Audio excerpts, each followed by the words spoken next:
you mentioned about China, right? Like, how is China? Like, how are the people out there? How is the work culture out there? You said you learned about networking. You learned about creating communities. How is the entire thing? Matlab, because we've of course, even when I used to work in stock markets and research on companies, etc. Because of Chinese markets, because of China's stock markets, a lot used to get impacted Yeah. in Indian stock markets, right? हमेशा सुबह उठ के we used to see the Asian markets. Asian में what is China doing?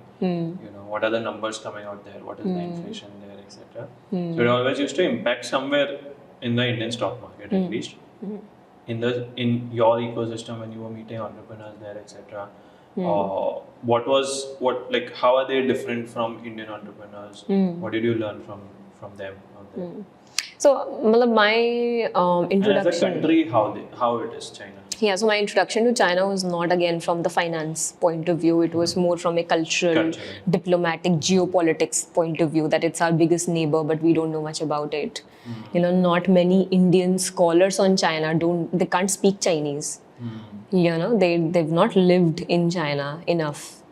So that's why our scholarship also is good, but it's very theoretical. It's still not great when it comes to learning about a big neighbor, an old country, an old civilization. So that was the fascinating part for me. That, there still needs to be done a lot with these people, right? And it was fascinating to me. I mean, I think I remember a lot of people asking me, why are you going to China? What will you do there? What is the point? And I used to be like, how can you say that? Look at that country. It's a huge country. It's doing well. Yeah. I mean, whatever be the political system. I mean, but the GDP is at least way higher than India's also. It's doing well. Some things are doing right, and I mean, taking away the judgment from all the arguments around, what is right and what is wrong. I mean, we should know about our neighbor, right? We need to know more. Just doing one reporting on the transgressions, the border issues were happening and all of that, that's not good enough. We need to know more. So that was my motivation. So spending time there, it was great to make Chinese friends. To understand a little bit better about them also. And of course, when you make friends, and I was in a university, which is language university, where everyone comes across China and across the world to learn Chinese. So I was with people who were from like 170 countries, including North Korea, including, Pakistan, including, those small islands you've never heard of, like Djibouti, between South American countries, Iceland, Greenland, Egypt, everything. You are among people who are coming from different walks of life. So for me, it was not just then about China. I was also interested in knowing, why is the world coming here? What is China doing? What is so special in China? What is so special? People are coming to learn Chinese. That means they want to do some trade, some business, something they want to do in China.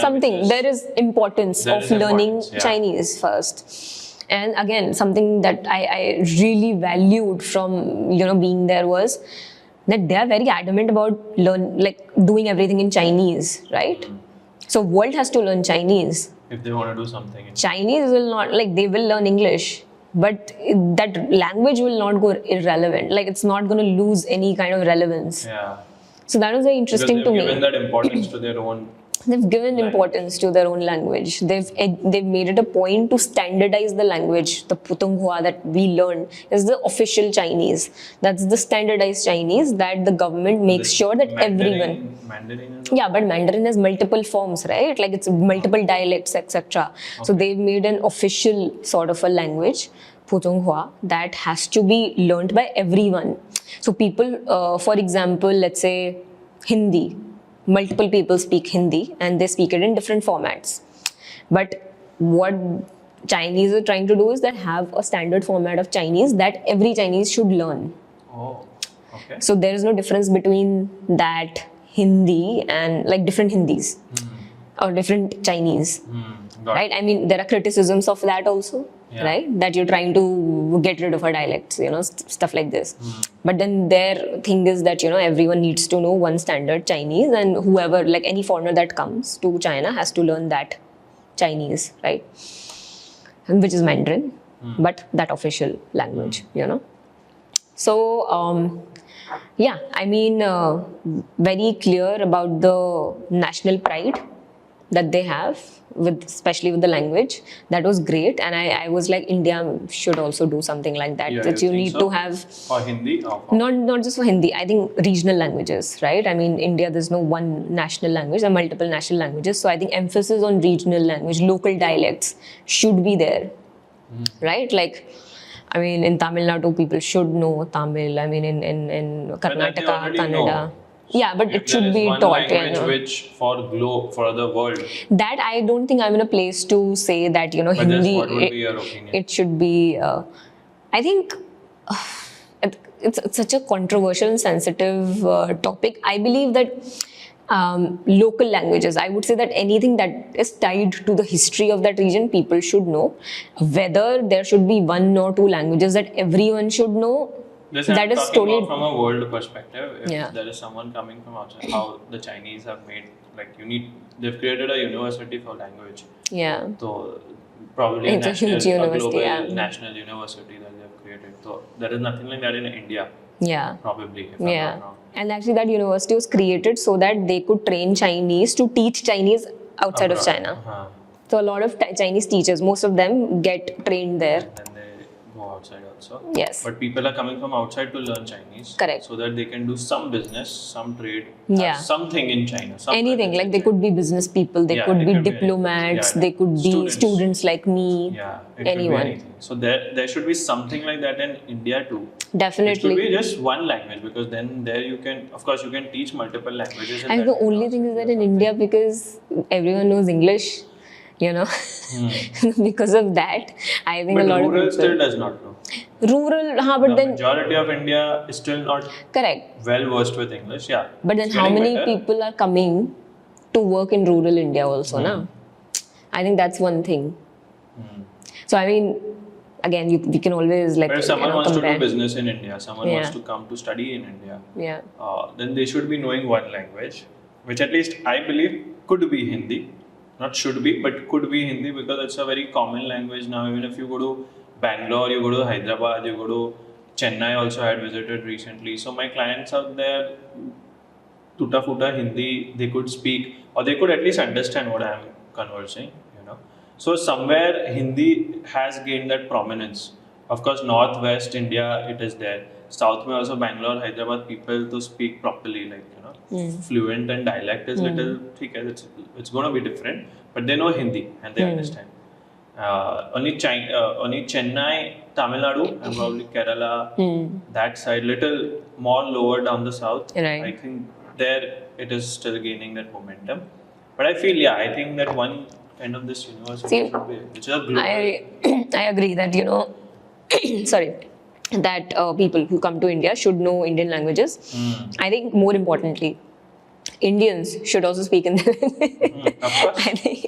I think one of the reasons why a lot of people don't want to learn Indian languages is because Indians also are not like talking in those I think languages. that's where I think our Prime Minister also, Narendra Modi, he speaks, even if he's anywhere, Yeah. he speak in Hindi, there is a translator who will translate in that region. Yeah. Though he knows English, he knows very well, but that's Right. the way he's promoting. I think we definitely need to take more pride in our history and our that is languages what- for sure. You know, and I mean, government may or may not do something about it, but I think as Indians, we definitely need to do that. While learning English is great, yes, everyone of should. course, It's a great definitely. advantage actually. But I think, yes, that doesn't mean that you don't, you know, learn your languages. That's one thing. That was something that stood out for me in China. After that, I think it was the population. Like it was the most populated country at that point of time. Now it's India. A lot of population, but it's a vast country. It's a huge country. So even with, let's say in Beijing, there were 20 million people, there are still empty spaces. Like that city is huge. It's like NCR, Delhi NCR, like huge city that is expanded like across. Yeah. So that was very interesting. The infrastructure blew my mind. I was like, my God, the roads are amazing. And they build it so quick. And they It build take, it like, so years quickly. to build one road Like or something. the train stations are like our airports. You know, I mean, that huge, that the infra is new, That of course makes a big difference, because the infrastructure is new, the quality is amazing. So these foreigners who are in China, right? I mean, there's a reason why they stay there for life. Some of them have been staying there for 20 years, 30 years. They can make China their home despite all the other issues. Reason being that the quality of living for them in certain quarters is better than their own countries. It's a fact. I think it's something that people don't speak about much. But go to Shanghai, go to Beijing, or go to cities just outside of Beijing, the roads are much better than our cities, you know. So infrastructure, you have to give it to them. They've developed really well. Because one reason... And they've done it very quickly. And they've done it very Time is quickly. very Over quick. 30 years, they've done it. Right? So I think, again... Both of those factors. Like not debating too much on the political, scenario. The execution, right? Like just the execution of work, you have to give credit where credit is due. Yeah. They've done a good job there. Yeah. Another thing that stood out to me was, are people aware? A normal person, a middle class person, normal person is aware that China is a superpower. They're aware, right? They take a lot of pride in it. They're aware that the country is a consequential country. They know that the country is a superpower, right? They know that the country is not to be messed with. That is also very interesting. That was something I was very curious to know. Right, because I used to sit with a lot of my Chinese friends, and I used to help them out with their English also. I used to correct their essays also that they used to submit in other universities, and sometimes they had to write about China, sometimes they had to write about other cultural aspects of being a Chinese. And the way they write, it shows a lot of like pride in who they are, defending also sometimes their regime, defending their economic policies, as opposed to what they think the West thinks. Because the censorship in media, sometimes there is, what they know is slightly different from what we know. But it happens, I think, even same, I think, for India, Pakistan. In Pakistan, the media, it would be more pro about them. Here, we would be hearing stories about anti-Pakistan or complete negative. But on ground, it's very different. It could be something different altogether. People are usually warm from any nationality that I've met. But it's interesting to know their point of views, right? And I think that is interesting from, let's say, being in an international studies space, right? Where you have to put your diplomatic foot forward all the time, like you're always like, yes. Are you still having friends from that university? Do you talk to them often or something? I often do, and I'm connected to. I mean, I've spent 6 years in that country, so there's always like good connection, and also the not just Chinese, also global citizens, like people from across the world who work there.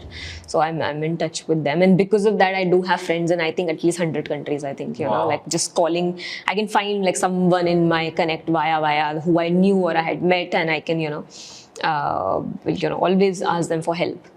So that was something that a couple of things I mentioned that I think really stood out for me in China. That I think people don't realize when they're just hearing anything about it from them. I think for China and Pakistan, as an Indian, it's always it's always a negative bias. More negative because of the media and stuff like that.